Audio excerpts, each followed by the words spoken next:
Hello everyone.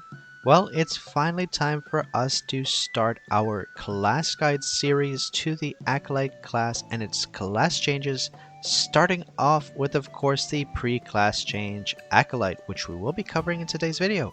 So, this is the first class that I'll be covering that has two separate combat roles. That's right, as an Acolyte, you have a healer spec and you have a DPS spec. So in order to be a master of this class, you're going to have to understand how both of these specs work.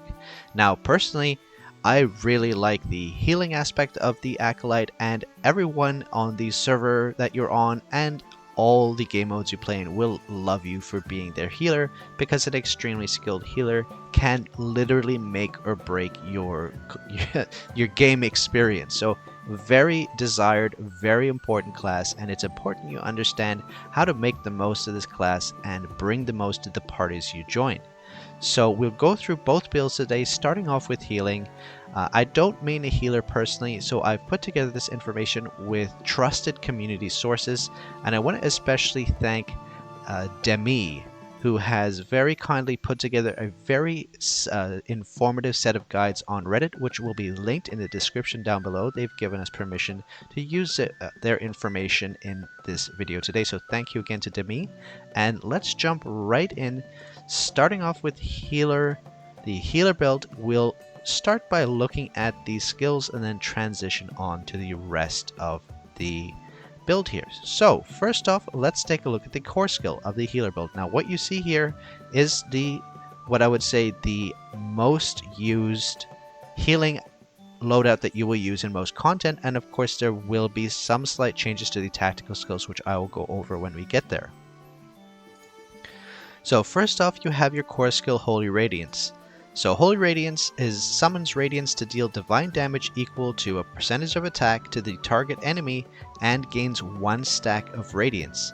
Now each stack of Radiance reduces your reciting time by 20% for 6 seconds, up to 10 stacks. So obviously, despite being a healer, the core skill is still a damage focused skill, but that's actually totally fine. And all you really need to know in a healer spec with regards to the core skill is that the core skill is more like an enabler, and it enables synergies with certain tactical skills and passive skills, which we will cover when we get to them. So you should view this, even though it's a damage focused ability, it still is integrated with the healing build because of how it synergizes with some of the other skills when we get over them. So just keep it in the back of your mind. So let's go over the first basic set of tactical skills, and then we'll go over the alternatives you could run in certain situations. So the first healing tactical skill is group healing. Now group healing is as the name suggests, it's a group healing skill. So upon casting, restore HP equal to a percentage of attack to all allies. And then this line here is quite important, and this says the cooldown is affected by haste. Now what this means is that, as it suggests, there are some abilities in the game, this is one of them, that the more haste percentage you have in your stats here, the faster the cooldown will be. And so if you look at this in practice, if I use this ability, you can see how quickly that counts down. That extremely fast countdown is because of the additional haste that I have in this character. So that's how that cooldown affected by haste works, which is very useful obviously as a healer, because then you get the healing, you can use the healing abilities again very quickly, but we'll cover that in more detail when we get to the stats breakdown. So very important tactical skill, very nice healing output, so just a good essential healing skill here. Next up you have Restoration. Upon casting, restore HP equal to a percentage of attack to an ally target every 1 second for 27 seconds, and the default target is the ally with the lowest HP. So this is a nice ability here. You can see here it is a heal over time, and it heals once per second for 27 seconds, so it's basically a nice way to have a constant heal. Most likely, you know, this is kind of nice if your tank's just taking a big hit and you cast this and the tank now has a 27 second heal over time. Very, very useful healing ability here. And you can see here Most of these promotional effects in the healing skills just basically increase the amount of healing that the skills do. So another essential healing ability here for a lot of consistent heals. And the final healing tactical skill here is Healing Touch, which is a single target healing skill. Upon casting, restore HP to this amount of attack plus to an allied target. Sorry. And the default target again is the ally with the lowest HP, and again we have another ability where the cooldown is affected by haste. So again, this is going to be another skill that with higher haste is going to come off cooldown quite quickly and allow you to use it again. Now you can see here this is definitely a higher healing percentage than these other abilities here, which means this is going to be a big chunking single target heal. So again, if your tank's just taking a massive blow and is on low HP, or any one of your party members is taking a massive hit, this will prioritize the lowest HP target and just supercharge them back to full HP. So this is a very good heal for that type of situation. Now, in most cases, you can probably run these, you know, in some lower level content, you can run these on auto, but a lot of the times you are going to have to run your heals on manual so that you can use them when someone really needs to get healed. So do keep in mind that compared to some of the other classes, healers and of course tanks as well do require more manual play than DPS do. So now that we've covered these basic tactical skills, there are 3 additional tactical skills that you need to understand as a healer. And the first one is, and let's change Healing Touch here, is going to be, one moment, Radiant Barrier. So Radiant Barrier, if you need Radiant Barrier, most times you'll need this, you'll know when you need it, because it'll be needed for certain boss mechanics and abilities. For example, what this does, let's read it first and then I'll explain why you need this. So Radiant Barrier, upon casting, summons a barrier that reduces all damage taken by all companions within the barrier range by 50% for 4.5 seconds. And make companions enter the self-discipline state for 25 seconds. Upon casting, restore HP equal to 71% attack to all allied targets. For the duration of the self-discipline, you cannot be affected by Radiant Barrier or Divine Healing. This means that you can't then cast Divine Healing right after casting Barrier within 25 seconds, at least yourself, because you have this self-discipline state for 25 seconds and it won't affect them. So you have to be careful. If you know you need Barrier, then use Barrier, but Divine Healing will not work in the next 25 seconds after using Barrier. So good to know that. So Barrier, like I said, it is a very important defensive option to mitigate a powerful boss AoE attack. So if you know that there's going to be some bosses, when you look at their skill description, they're going to see like a damage resist. And so you're going to have to basically pop your Barrier or the whole party will die. And that mostly applies in trials. There are going to be some other content like rifts and maybe occasionally in the dragon fight and waves of horror where you're going to need Barrier, but primarily a lot of these big hitting abilities you're going to find most in trials. So do keep this in mind. It's a very important ability, and more often than not in trials, like I said, you will probably run Barrier along with the other 2 healing skills. Rather than just the 3 basic heals. So Barrier is a very important ability to understand, and of course this is always going to be on manual because you can't auto this, because if you auto it and it's got a long cooldown of 30 seconds, it's not going to be available again when you need it. So very important healing ability to understand.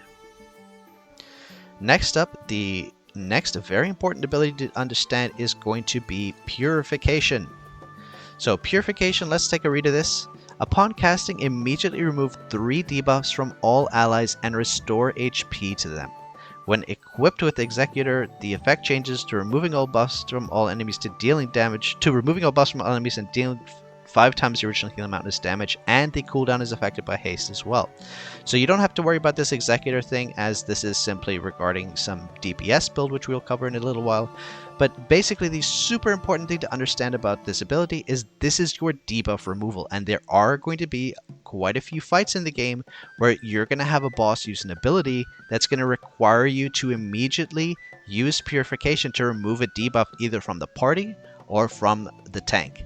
And you will know when you have to do this. Like if you understand the boss's mechanics, you will read it ahead of time and understand whenever the boss uses ability X, then I need to purify right after. And a lot of the times this can really make or break a fight, because there are some debuffs in the game that literally within 2 or 3 seconds, if you don't purify it, it'll just kill the tank. Like big time damage. So very important that you understand purification. Again, this is not an ability you can run on auto. You have to keep it on manual because you will need to cast it exactly when you need to in order to remove the debuffs from the party or your tank or whoever needs it done. And again, you can see here the cooldown is affected by haste, which is nice, so it will come off cooldown a bit faster, so you have it available again if you need it. So again, you won't need to run this in every single fight, but the fights that you do need to run it in, you will probably wipe the party if you don't run it. So very important ability to understand in those contexts. And again, more often than not, you'll find the fights requiring purification to be in trials, but there are, of course, other situations where you need it outside of trials as well. So next up, the final ability that you need to know about as a healer is going to be Divine Healing, the final tactical skill, I should say. Now let's take a read of Divine Healing. Divine Healing is an emergency healing skill, and upon casting, immediately restore HP equal to 178% attack to all companions, and then restore the same amount of HP to them every 0.5 seconds for 8 seconds. And then you can see here the same self-discipline state applies here except for 52 seconds, which then will prevent you from having the effect of of Radiant Barrier Divine Healing again after that. So this is the Omega heal. This is the massive heal. It's an emergency heal. You can see here it is an extremely long cooldown of a minute here, and this is like, so when you're gonna have a fight that has a long extended period of AoE damage to the party, this will keep your whole party alive. This is an extremely big emergency heal, and when you need it, it will significantly boost your healing output, like in a huge way. Again, this is a skill you cannot leave on auto because you're going to need it during critical moments to keep your party alive. Now, again, this is going to be one of those cases where if you want to know when you might be expected to run Divine Healing, when you're looking at a boss's skills, there'll sometimes be a skill that says Healing Overflow. Healing Overflow means that you need Divine Healing in order to heal through a long extended period of massive AoE damage output. So that's when you'd run Divine Healing, when you know that there's going to be a big amount of damage going out over an extended period of time. You would pop your Divine Healing and basically heal through the damage until that ability or effect is over. Okay, and now let's transition to passive skills. So like I said, we have already established that while our core skill is just for damage, now that we go over passive skills, you will see here there is some synergy around the core skill and your tactical skills in your healing loadout. So let's start by looking at the left-hand side here. The Holy Radiance Descent is the first tactical skill, passive skill you will run here, and Holy Radiance deals additional damage to all enemies around the target, reducing additional damage to 35%, and increase divine damage by 28%. So this is actually a DPS increase, which doesn't matter too much in healing, but it is a case of there's not any other beneficial skill, there's not any other beneficial passive skills you can run in this slot here, because your main healing tactical skills, passive skills are already equipped here. Sorry, I'm misspeaking like crazy right now. So basically this is just a DPS increase because these are all focused on the core skill. So this is going to increase your core skill damage a bit and increase your divine damage as well, which also affects the core skill.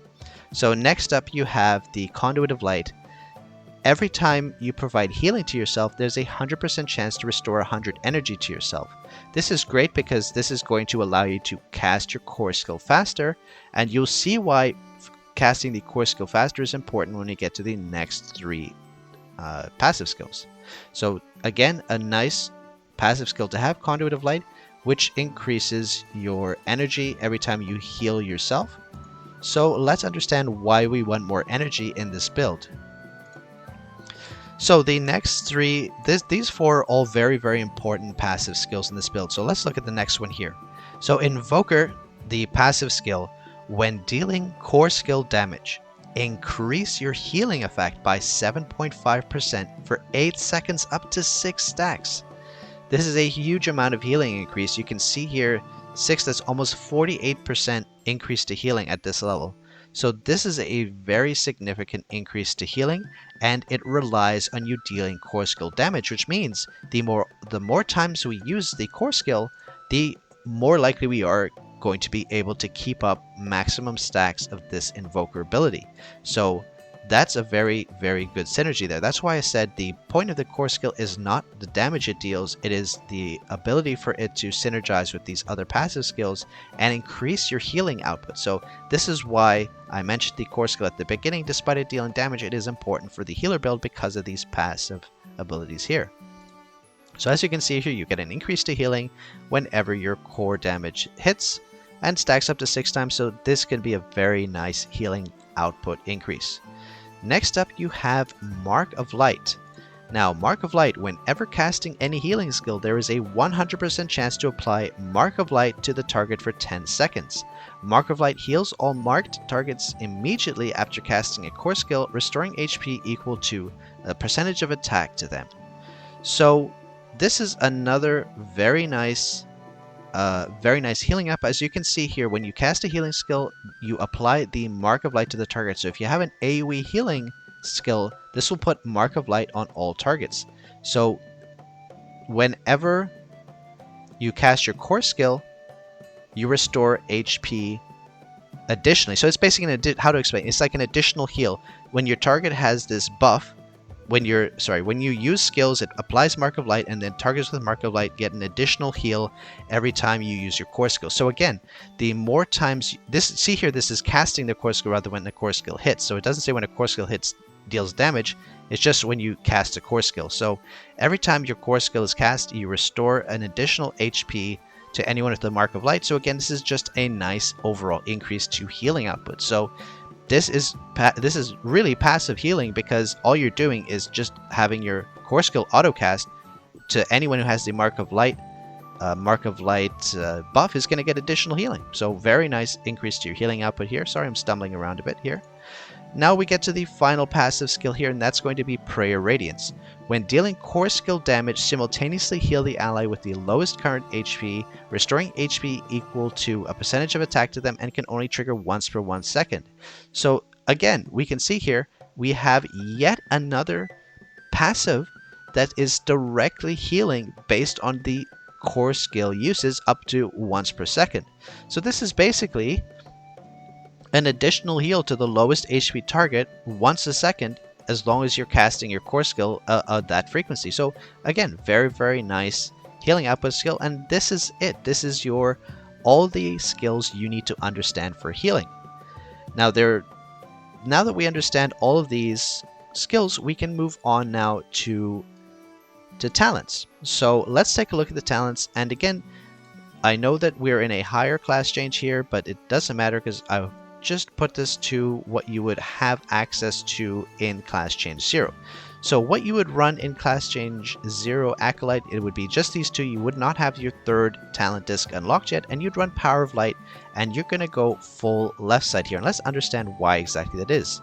So you have Light Infusion, which within 10 seconds after entering battle, reduce the energy cost of the core skill by 200. We've already established that we have all these really great passive healings that is based on the frequency of which you use the core skill, so we understand why this additional energy cost reduction is going to be beneficial to the healing output. Next up, we have Energy Blessing. 30 seconds after the start of battle, increase natural energy recovery speed by 30%.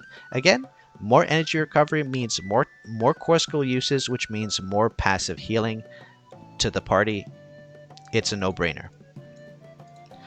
So Power Focus, each time divine skill damage is dealt, increase the natural energy recovery speed by 4% for 5 seconds up to 10 stacks. Now, what's nice is that this build deals primarily divine damage, so you could in theory have this pretty much almost at full 10 stacks most of the time, which is going to give you yet even more energy recovery speed, meaning more core skills and more passive healing output.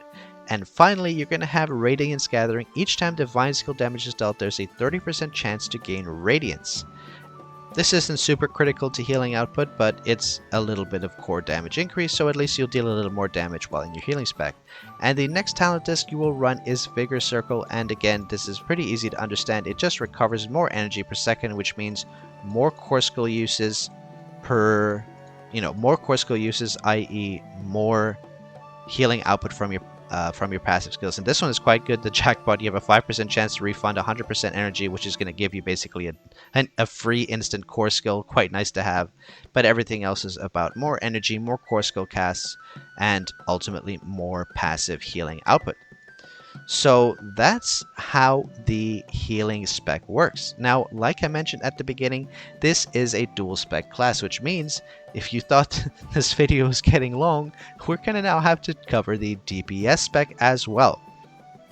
I will actually cover stats and Melomon last because a lot of that has crossovers between both the healing and DPS spec, but let's understand the DPS spec now, and then we'll transition to the closing of the video, which is going to be understanding stats and Melomon. So for DPS, we're going to be running our DPS spec here, and let's take a look at what this entails. So again, we already understand the Holy Radiance core skill here, which is a recite ability, and it deals damage to the target and gains a stack of radiance, which reduces the recite time by 20%. So now let's go and look at the tactical and passive skills that you would use in Class Chain 0 Acolytes DPS spec.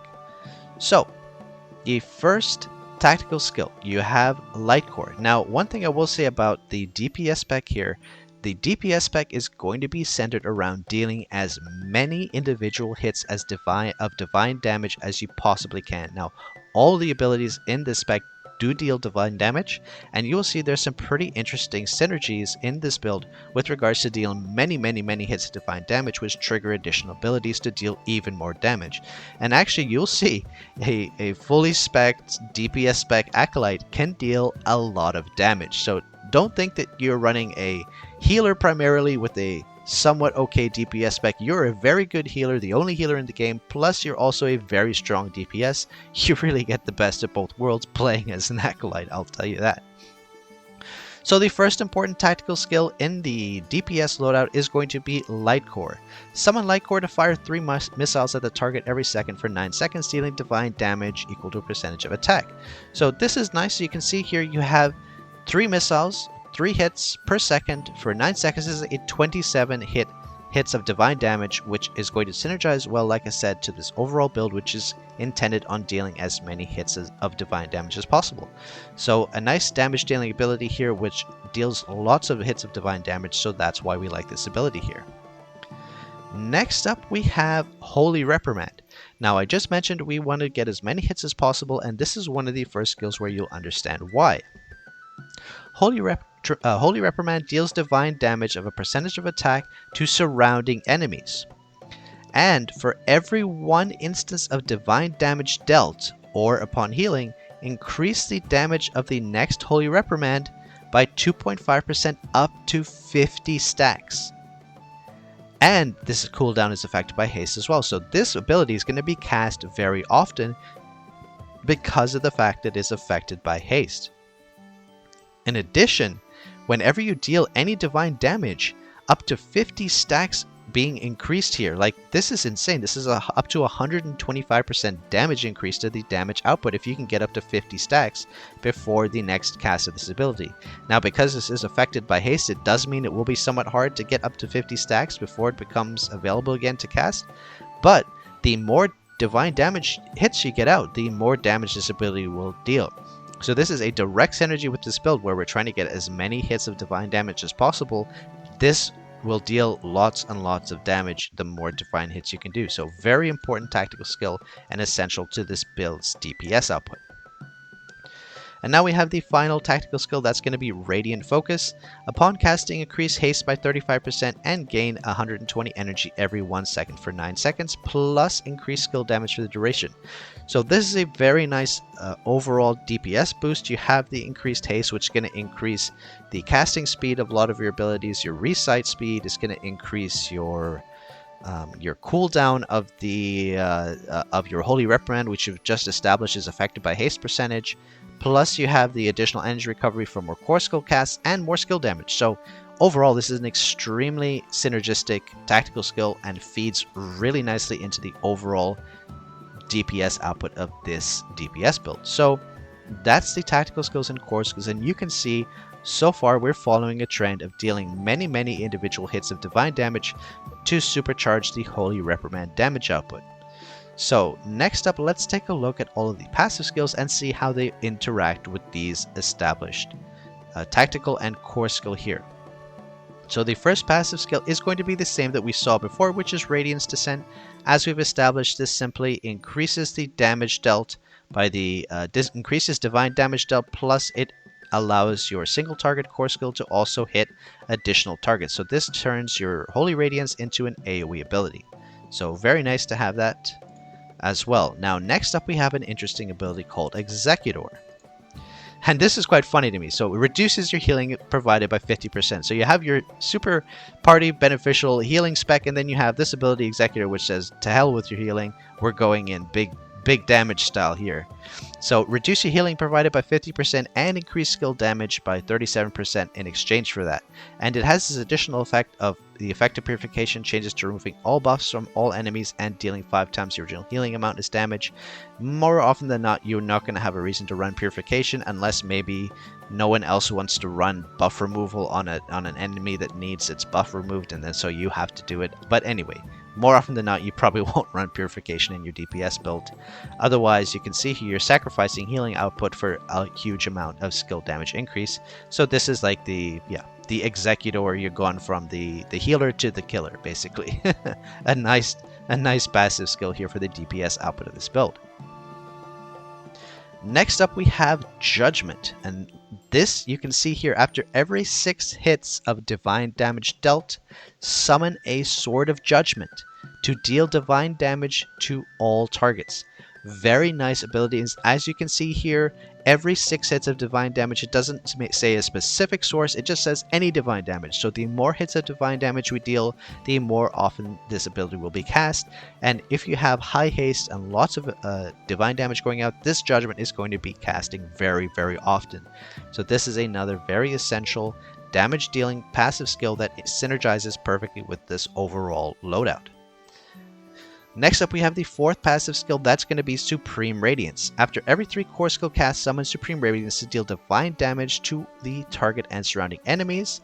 So again, the more core skill casts we have, the more damage we deal, and here we have another synergy where every 3 core skill casts we get yet another ability triggered, which deals a big AoE hit to all enemies, to the target and all surrounding enemies. So very nice, again synergizing with this concept of more is better, more core skill casts, more damage, more abilities that trigger when the core skill does, etc. So another nice synergy here. And finally we have Thornburst. Every single time skill damage is dealt, there's a 55% chance to trigger Thornburst, dealing divine damage equal to a certain percentage to the target. So it's a single target ability, and it's basically a nice, somewhat RNG increase to your overall damage. So anytime you deal skill damage, for those who don't know, skill damage can be passive skill, core skill, or tactical skill, and it just doesn't include basic attacks. Basic attacks are the only attacks your character deals that are not considered skill damage. So that's how that works.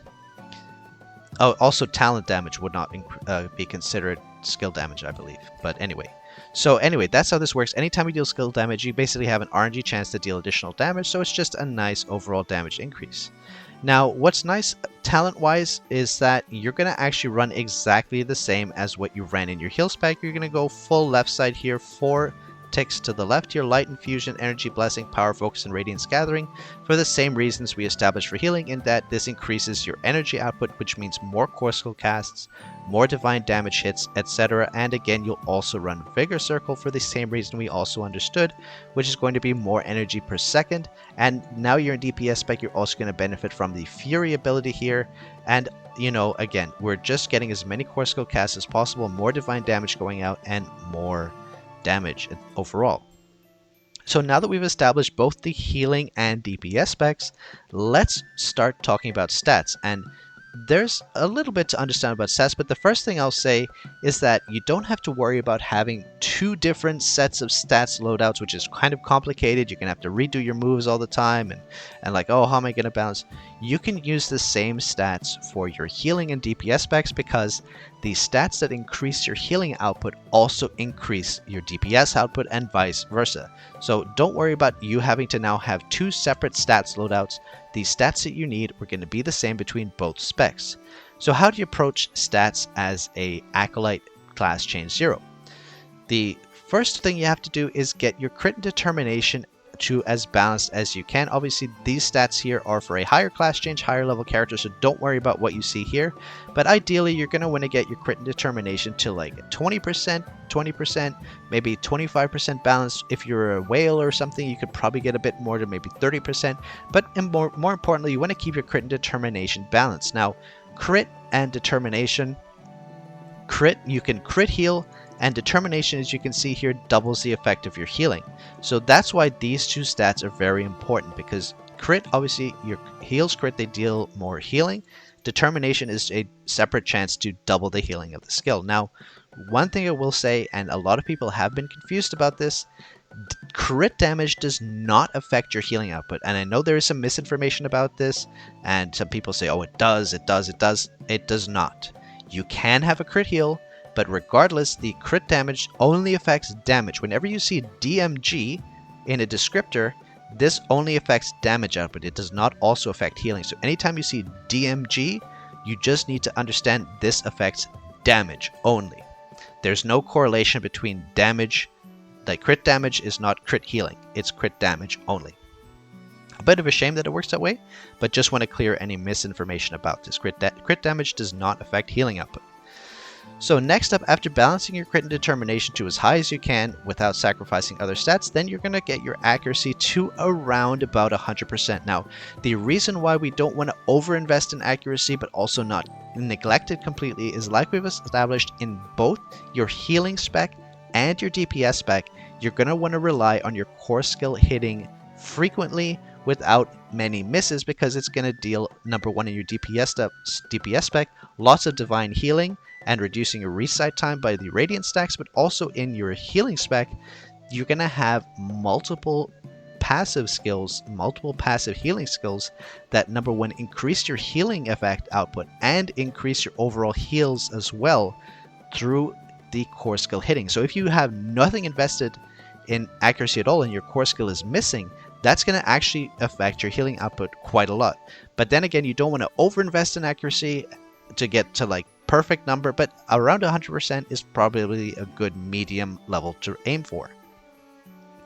So after you have your balanced crit and determination, your accuracy around 100%, next up you're going to want to get haste as much as you can without sacrificing the other stats, and that is because, as we've established, you have several abilities that are affected by haste percentage. You have the 2 heals in the healing spec, and as well you have this Holy Reprimand in the DPS spec, which all have their cooldown affected by haste. So that's very important. And as well, haste, you can see here, also affects the recite time of basic attacks and active skills. So haste is very important after your crit determination accuracy are set, and then you'd prioritize haste, and following haste, then you'd also prioritize mastery and attack. Now, mastery is a percentage, it's just a flat percentage increase to your final healing. So if your heal is going to heal for 100 healing, 40% mastery will increase it to 140 healing, and attack as well also increases your heal skills strength. So this is going to be your stats priority: crit and determination balance as high as you can get, accuracy around 100%, a lot of haste, followed up by mastery and attack, and then your defensive abilities after that with a priority on HP and endurance, and then the rest of the defensive abilities falling from there. So that's how you'll approach stats, and like I said, you can have a one stat approach for both your healing and your DPS spec, because you have the ability where both your DPS and heals will be affected by the same stats, which is very nice and convenient. The final topic we will cover will be, of course, Mellowmon. Now, Mellowmon, you're going to have 2 different main Mellowmon. Your main DPS Mellowmon is going to be Demon Hound. Demon Hound will be your main DPS Mellowmon because of the Pure Malice ability, which you can see here: when triggering a crit hit or determination, increase your damage by 72%. When triggering both, the damage bonus stacks. So this is a huge DPS increase. This is the best in slot for all DPS in the game, so it's a no-brainer. Your main healing Melamon is going to be Snow Leopard. Snow Leopard, as you can see here, increases haste by a large percentage and all damage as well, but it is this haste increase that is most interesting to us because, as we know, our heals are vastly affected by haste, by allowing us to have this cooldown reduction and, of course, faster reset time for the core skill. So you're always going to run Snow Leopard in your healing spec and Demon Hound in your DPS spec. For your special skills, you're going to run so in your DPS spec, you're going to run Colt and Demon Hound. You're going to run Your Turn and Echo, and then on your main Melamon, you're going to run a combination of probably Invisible Friend and Arcane Resonant or Book of Answers. Now, again, you only have access to 2 special skills in class chain 0 in Acolyte, so you're not going to worry about this third slot here, but you'll basically run either Invisible Friend and Arcane Resonance or maybe Book of Answers as well, because these are all going to increase your attack here. This stacks up attack depending on the length of the battle, and Book of Answers increases your crit rate, haste, and determination. All of these will affect your healing output and your DPS output. So these are two different, these are the two different approaches you'll take for healing versus DPS. But most important is to have Demon Hound in your DPS spec and Snow Leopard in your healing spec. Now, again, misinformation being spread. The Awakened skill of Demon Hound does not affect your healing. It does not affect your healing. It does not affect your healing. I'll say it a million times. It does not affect your healing. I've seen so many people say it affects your healing. It only affects your damage. Whew, I had to take a breath after that one. Now, when you use an Awakening skill, you do here, if you preview here, you'll see here all Awakening skills increase Awakening effect level, blah, blah, blah. And during Awakening, your healing effect is increased by 30%. This affects all Melamon. It's not just Demon Hound, it's not any particular one. When you use your Awakening skill, you do get a healing effect increase, but that is from the star levels here, not from anything else. So just keep that in mind. So the one thing I have not covered in this guide is going to be hybrid builds, and that's because it's really going to come down to your own power and your team composition. There'll be some occasion where you can run part of a DPS build with part of a healing build in order to get a bit more DPS output in some content, but it's really going to come down to your individual party's composition, whether or not you can afford to run a hybrid build. So maybe in Waves of Horror or like Slime Rampage, you might run a hybrid build, but it really depends, so I'm not going to go into too much detail about that. So there you have it. That is a complete guide to the Acolyte, both your healing and your DPS specs. Hopefully you found this guide helpful. If you have any further questions, or if you feel that I didn't cover anything properly, please leave a comment in the comment section down below. And if you enjoyed the video, hit the like button, subscribe to the channel if you have not already, and hit that notification bell so you know when the next video will be uploaded. And join the Discord if you haven't already. Look forward to seeing you all there. Big thanks again, like I said at the beginning of the video, to Demi for allowing us to use their guide information in this video. Big thanks to Demi. Give them a shout out for their amazing guide content, and the link again is in the description down below. So thanks so much for watching, everyone, and I'll see you in the next video. Bye now.